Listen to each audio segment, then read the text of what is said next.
Welcome to the periodic law review. The test is going to consist of mostly multiple choice, but you will have a table to fill in information from the periodic table itself. So let's get started. You should definitely study your notes, especially if you have not done that flipped lesson. Make sure you get that done because there will be some questions on it. The review, and then any worksheets that you got back in class. As always, I suggest you read the chapter, especially if you're having trouble understanding some of the trends. That might help you understand it a little bit. All right, let's get going with the first question. Number 1 wants to know who made the first periodic table and how was it arranged. This was one of our journal questions and we discussed it. Mendeleev was the one who published the first periodic table. He did that in about 1869 is when he did that, so quite a long time ago. He first arranged it by atomic mass. When he did, he started to notice that there were properties that repeated each other, so that's how he arranged it. He knew that at that time there was probably a lot of elements that had not been discovered, and so he actually left some blank spaces in the periodic table for elements that had not been discovered. And when he did that, he actually had predicted some of the properties that these undiscovered elements would have, and he was actually remarkably correct on many of them. Along came Moseley, and he rearranged the periodic table because the problem with Mendeleev's table was even though he had it arranged, there were some gaps that didn't quite fit his pattern. And so at this time, they had started to discover things about the atoms, such as the nucleus and protons, and he determined that a better way to rearrange that table was through their atomic number. And then he also noticed the patterns as well, and that's where we got that term periodicity, and that's actually where the term periodic table comes from, because the properties in the elements appear periodically based on their arrangement. And that leads us to the periodic law, and the periodic law states that the physical and chemical properties of the elements are periodic functions of their atomic numbers. Their similarities can be explained by their electron configuration. Everything in the same group has the same outer configuration, it's just moving in energy levels, and that's why they behave similarly when they're in their groups. On the periodic table, the horizontal rows we call periods. The vertical columns are called groups. One way to help you remember this is number 4, the periods. Just like FHS, the periodic table has 7 periods. So that might be one way to, when you get to the test, to remember the difference between period and groups. Number 7 wants to know what is the most electronegative element, and it is fluorine. I told you in class that will be a test question. That's the one freebie I give away every single year, and that is fluorine is the most electronegative element. The trend for electronegativity increases as you go across the period, meaning it's higher on the right side of the period, and it actually decreases down a group, which is why fluorine is the highest. Remember, the noble gases do not have an electronegativity value because they have no desire for an electron in a compound. And that is the definition of electronegativity, is the ability to attract electrons in compounds. And fluorine is always the winner. If you can think of tug of war and trying to and get that electron, fluorine always wins. The trend for atomic size is the one that we have trouble with. As you go across the period, it decreases, okay? So it's actually bigger on this side of the table. If we were looking at period 3, where we start with sodium and end with argon, sodium is actually bigger than argon. And we talked about in class about effective nuclear charge, how every time we add protons, we're adding them to the nucleus, and the nucleus is getting more and more positive, effectively getting stronger. And they act as a collective in the nucleus, and they're pulling on those individual electrons. And since they're getting stronger in the nucleus, it can pull those electrons closer, making the size get smaller. As you go down a group, it gets bigger, and that's because you're adding energy levels. Think of it, well, actually, let's draw it. So let's say I have this nucleus, and then I go in period 1, I have 1 energy level. I go to period 2, I add a different energy level. I go to period 3, and I add a third energy level. So every time I'm adding an energy level, it gets larger and larger and larger. Okay? Francium is the largest atom. Helium is the very smallest. The definition and trend for ionization energy, and it wants to know what has the highest ionization energy. I can't say that. Ionization energy is the energy required to remove an electron from an atom. So the higher the ionization energy, the harder it is to remove it. So if it has a very high ionization energy, it actually means that its electrons, its valence electrons, are going to be very, very close to the nucleus, and so the nucleus is holding on tighter to them. And so it increases as you go across the period. It's the exact opposite of size, and it decreases as you go down a group. So the highest ionization energy, I forgot to answer that one, is helium, because it is the smallest atom, so its valence electrons are the closest to the nucleus. So helium is the highest ionization energy. The largest ionization energy would be francium, would be the largest ionization energy.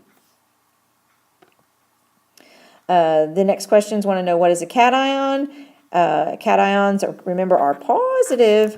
We said that in class. What happens in a cation is the metals have given away an electron. And remember, they're giving away things that are negative.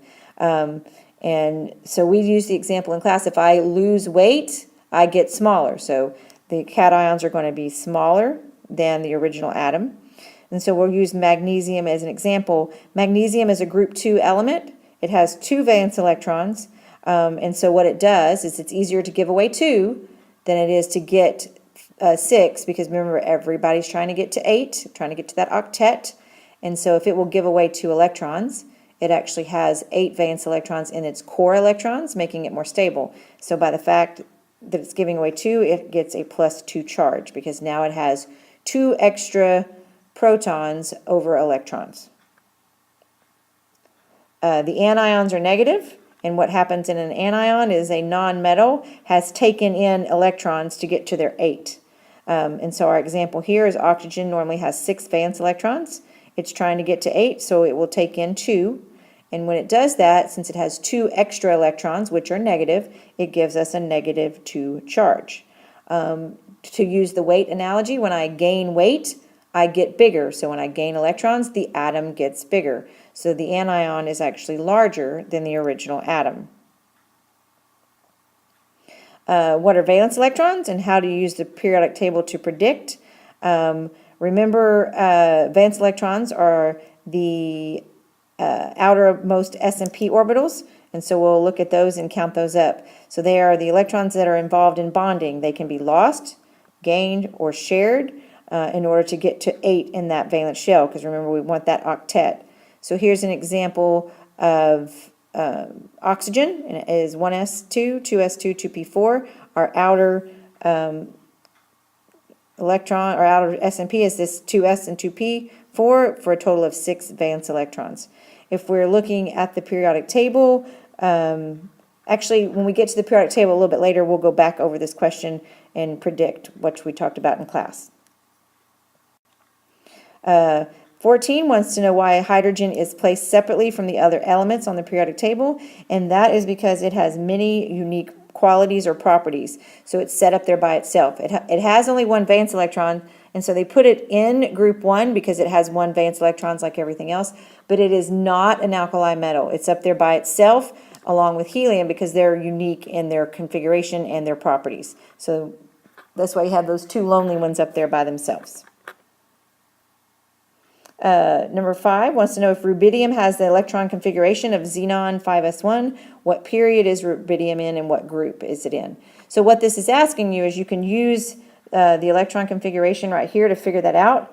I mean, obviously you can just look at the periodic table and say find rubidium, there it is.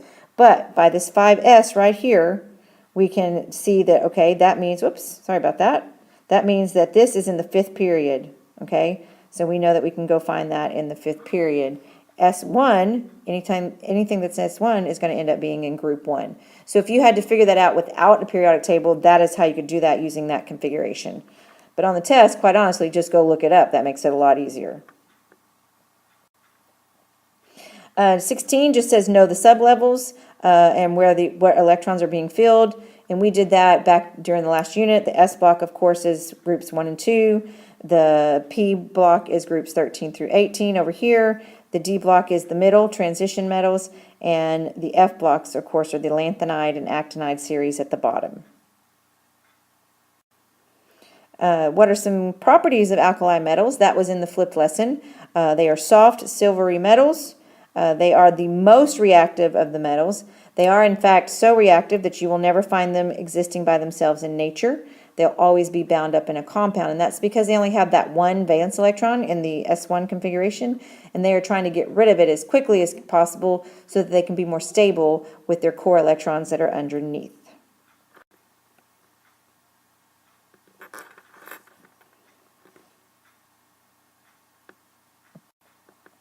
So here we have our periodic table and review it for group names. This is also where we're going to go ahead and talk about how to predict valence electrons as well. So first of all, let's talk about the group names. Group 1, of course, is the alkali metals. Group 2, alkaline earth metals. And you might want to pause this video and write all this down because I know I'll talk faster than you can write. We call groups 3 through 12 the transition metals. And remember, those are the D block. Group 13 and 14 and 15, we don't really give them names. Group 16, we sometimes call the oxygen group, but really we don't do that often. Group 17, of course, is the halogens. They are the most reactive of the nonmetals. Matter of fact, the most reactive nonmetals, like to react with group 1, the most active metals. And of course, group 18, everybody seems to always know that. Just this up here, not the F block, is the noble gases. And of course, their qualities are that they are unreactive because they have a full octet. Okay, so now let's do our valence electrons real quick. So groups 1 and 2, they have the same number of valence electrons as their group number. So 1 and 2, same as group number. So group 1 has 1 valence electron and group 2 has 2 valence electrons. 3 through 12, 13 through 18, I'm sorry. Groups 13 through 18, literally you'll just take 10 off. So subtract 10, and that's your number of valence electrons. So like 13 has 3 valence electrons, 18 has 8 valence electrons, etc. Groups 3 through 12, because these are like, remember this is 3D and this is 4S. Okay, so they'll always fill the 4S before the 3D. So the transition metals themselves generally have 2 valence electrons. We don't learn the exceptions, but there are some that actually have 1, but we don't worry about the exceptions. If you have questions about that, make sure you refer to your book under valence electrons.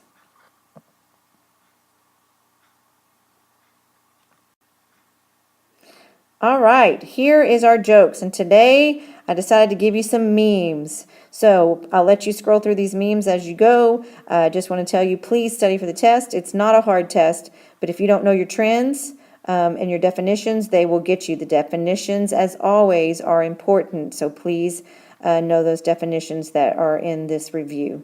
All right, I'll let you scroll through.